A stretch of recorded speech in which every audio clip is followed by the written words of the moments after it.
Daniel park, जिसे सिर्फ अपने मोटापे की वजह से उसे बुली किया जाता था। यहाँ तक कि उसके स्कूल बुलीज उसे काफी ज्यादा मारा भी करते थे और उसके साथ बहुत गलत हरकत करते थे। लेकिन फिर डैनियल पार्क ने कुछ ऐसा ट्रांसफॉर्मेशन किया जिससे वो पूरे लुकिज्म का मास्टरपीस कैरेक्टर बन चुका है। तो लुकिज्म के चैप्टर 1 की स्टार्टिंग में हम देखते हैं कि एक लोगन ली नाम का बंदा डैनियल पार्क को बहुत बुली कर रहा है। वो उसे बहुत ज्यादा मार रहा है और तो और उसे पूरे स्कूल में पिकाचू की तरह एक्ट करने को बोलता है। इसके अगले सीन में हम देखते हैं कि डैनियल पार्क को अब बिल्कुल अच्छा नहीं लगता। ऑब्वियसली ऐसा तो किसी को अच्छा नहीं लगेगा ना कि जब तुम किसी के सामने इस तरह से बुली होगे। इस वजह से डैनियल पार्क वास्को नाम के कैरेक्टर से मिलता है और तब डैनियल पार्क वास्को से कहता है कि मुझे भी थोड़ा ट्रेन करो, मुझे मोटा नहीं रहना। जिस वजह से वो वास्को के साथ ट्रेनिंग करता है। इसकी ट्रेनिंग में हम देखते हैं कि वास्को इसके साथ बहुत अच्छे से ट्रेनिंग कराता है। ऐसे डैनियल पार्क बहुत अच्छे से ट्रेनिंग कर पा रहा था। फिर चैप्टर 196 के आसपास हम देखते हैं कि डैनियल पार्क लोगन ली से बदला लेने आ चुका है, जहाँ पर लोगन ली उसका बहुत ज्यादा मजाक उड़ाता है और उससे ये कहता है तेरे सामने मैं अपना राइट हैंड यूज नहीं करूंगा, चल देखते हैं कि क्या तू मुझे हरा पाता है। और फिर ऐसा बोलकर लोगन ली इसके ऊपर लेफ्ट हैंड से एक पंच मारता है जिसे डैनियल पार्क आराम से डॉज कर लेता है। लेकिन उसके अगले सीन में लोगन ली इसके मुंह पे एक पंच मारता है जिससे इसकी नोज से खून निकलना शुरू हो चुका था। फिर लोगन ली इसका कॉलर पकड़ के इसे स्लैम करता है जिससे डैनियल पार्क ऑलमोस्ट हारने वाला था,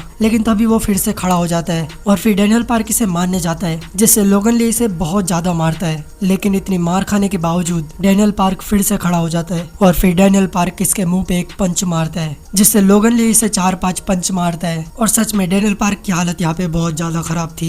लेकिन तभी डैनियल पार्क उसके पंच को डॉज करता है और उसे एक परफेक्ट हुक मारता है और फिर एक नी मारता है, जिस वजह से लोगन ली को अपना राइट हैंड यूज करना पड़ता है। और यहाँ पर डैनियल की हालत बहुत बुरी हो चुकी थी, लेकिन यहाँ पर डैनियल पार्क लोगन ली से जीत जाता है। फिर चैप्टर नंबर 319 में डैनियल पार्क सोफिया अलेक्जेंडर से ट्रेनिंग लेता है, जहाँ पर सोफिया इसे बहुत खतरनाक ट्रेनिंग देती है। जैसे कि देखो यहाँ पर इसने एक पंच मारकर इसे उड़ा ही दिया और फिर इसके बाद सोफिया तो इसे पूरा टॉर्चर ही कर रही है। खैर इसकी ट्रेनिंग यहाँ पर खत्म हो जाती है और फिर हम देख पाते हैं कि ओजी डैनियल पार्क का वेट लॉस हो चुका है। फिर चैप्टर नंबर 370 में डैनियल पार्क जियो से लड़ता है, जहाँ पर डैनियल पार्क जियो से लड़ता है और फिर डैनियल पार्क जियो को हरा देता है। फिर चैप्टर नंबर 397 में डैनियल पार्क गन के पास जाता है और बोलता है मुझे ट्रेन करो, लेकिन तब गन कहता है कि मैं तुझे ट्रेन क्यों करूं, तुझे तो पहले से ही बहुत कुछ आता है। लेकिन तभी डैनियल पार्क उसे कहता है कि मुझे कुछ नहीं आता, मैंने अब तक बस कॉपी करना सीखा है। और फिर डैनियल पार्क गन को घुमा देता है जिससे गन इम्प्रेस हो जाता है और फिर उससे बोलता है आज तो मैं तुझे अपना मास्टरपीस बना के रहूंगा। फिर हम देखते हैं जहाँ पर वर्कर्स बिग डिल को तबाह करने आई होती है, लेकिन तभी वहाँ पर बिग डिल हार रही थी, जिस वजह से बिग डिल को बचाने के लिए यहाँ पर डैनियल पार्क आ जाता है और हम देख पाते हैं कि ये बंदा व्हाइट घोस्ट का मास्टरपीस बन चुका है। फिर एक पैनल में हम देखते हैं जहाँ पर एक प्रो फाइटर डैनियल के ऊपर मारने जा रहा था, लेकिन तभी डैनियल पार्क उसे सिर्फ एक चाटे में गिरा देता है और आगे फिर वो शाइलोंग को भी एक हाथ में घुमा देता है, जिससे शाइलोंग भी सिर्फ एक अटैक में हार जाता है। और फिर हम देखते हैं कि वहाँ पर जेम्स ली आ चुका है, जो डैनियल पार्क और उसके दोस्तों से कहता है कि अगर तुमने मुझे एक भी हिट छुआ दिया तो मैं ऐसा मानूंगा कि मैं हार चुका हूँ। फिर वहाँ पर डैनियल पार्क उसे किक मारता है, लेकिन वो उसे डॉज कर लेता है। फिर जेम्स ली और डैनियल पार्क के दोस्तों के बीच यहाँ पर बहुत अच्छी लड़ाई होती है। फिर डैनियल पार्क उसके पैर पर अपना फुट मारता है और फिर डैनियल पार्क उसके मुंह पे एक परफेक्ट पंच मारता है, जिससे जेम्स ली यहाँ पर हार जाता है। फिर चैप्टर नंबर 460 में हम देखते हैं कि डैनियल के सामने लोगन ली है और वो डैनियल से लड़ना चाहता है। फिर लोगन ली उसके पास जाता है और उसे पिकाचू करके चिढ़ाने लगता है, लेकिन तभी डैनियल पार्क जी चैंग क्वाक के मूव्स कॉपी करता है और लोगन ली का कुत्ता बना देता है। फिर लोगन ली यही सोचता है कि ये तो मेरा पिकाचू था, इसे तो मैं कितना बुली करता था और अभी के समय ये पिकाचू इस लोगन ली को उड़ा रहा था,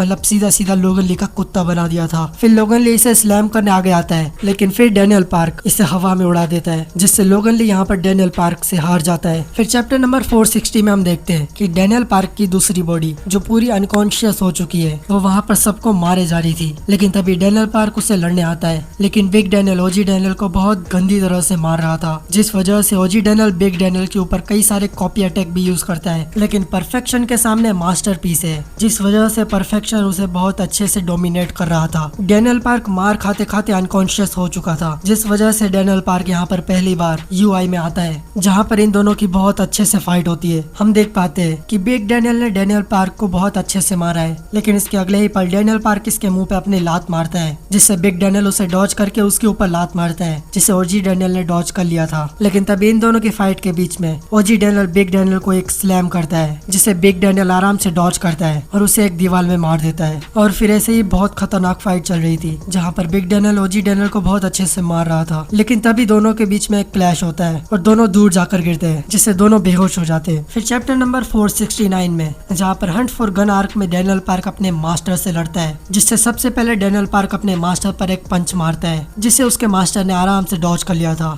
और फिर गन उसके मुंह पे एक खतरनाक पंच मारता है, लेकिन तभी डैनियल पार्क अपने मास्टर को घुमा देता है। लेकिन तभी गन मिड एयर में डैनियल पार्क को एक पंच मारता है, जिससे डैनियल पार्क वहीं गिर जाता है। लेकिन फिर डैनियल पार्क गन के ऊपर एक किक मारता है, जिससे गन को कुछ नहीं होता। और फिर गन डैनियल के ऊपर एक अटैक मारता है, जिससे गन वही बेहोश हो जाता है और यहाँ पर गन पार्क जीत जाता है। फिर चैप्टर नंबर 576 में हम देख पाते हैं कि यहाँ पर इंचियोन वाली आर्क शुरू हो चुकी है और यहाँ पर डैनियल पार्क पेंचियोन जो से लड़ता है, जहाँ हम देख पाते हैं कि जब डैनियल पार्क पेंचियोन जो से लड़ रहा था तब पेंचियोन जो आराम से उसके अटैक को झेल रहा था। और फिर हम देख पाते हैं कि यहाँ पर डैनियल पार्क ने पहली बार अपने पाथ को अचीव किया था, जहाँ पर वो अपने ओपोनेंट्स के मूव को पहले से ही प्रिडिक्ट कर सकता है। पाथ अचीव करने के बाद डैनियल पार्क उसके सारे अटैक को पहले से प्रिडिक्ट करके बच रहा था और तो और वो पेंचियोन जो के साथ बहुत अच्छे से लड़ भी पा रहा था। लेकिन तभी वो बेहोश हो जाता है क्योंकि उसकी बॉडी ने बहुत ज्यादा स्ट्रेंथ यूज करी थी। फिर इसके बाद हम रिसेंट चैप्टर में देख पाते हैं जहाँ पर डैनियल पार्क कीते किम से भिड़ा था, जिससे वो कीते किम के सामने अपना पाथ यूज करके लड़ पा रहा था। लेकिन कीते किम को उसके पाथ से कुछ घंटा फर्क नहीं पड़ रहा था। फिर डैनियल पार्क कीते किम के ऊपर बहुत सारे अटैक करता है, लेकिन कीते किम को घंटा फर्क नहीं पड़ रहा था। फिर कीते किम उसके फेस पर एक पंच मारता है, जिससे डैनियल पार्क को यहाँ से भाग जाना चाहिए था क्योंकि वो कीते किम के सामने नहीं जीत सकता। लेकिन फिर डैनियल पार्क बेहोश हो जाता है और फिर वो यूआई मोड में आ जाता है, जहाँ पर वो कीते किम को अच्छी खासी टक्कर तो दे पा रहा था, लेकिन फिर कीते किम को भी अपना पाथ यूज करना पड़ता है, जिससे इन दोनों के बीच बहुत खतरनाक फाइट होती है। लेकिन एंड में आकर अगेन डैनियल पार्क फिर से हार जाता है। और तो फिर तुमको पता ही होगा कि यूजिन के भाई ने यूजिन और डैनियल पार्क को उठाया था और वो वहाँ से भाग ही रहा था, लेकिन तभी सामने खाई आ गई थी, जिस वजह से वो तीनों खाई में गिर चुके थे, जिस वजह से हमको बिल्कुल पता नहीं कि डैनियल पार्क अभी जिंदा है या फिर मर चुका है। तो आज के लिए बस इतना ही। तो अगर आपको वीडियो अच्छा लगा हो तो वीडियो को लाइक कर लेना।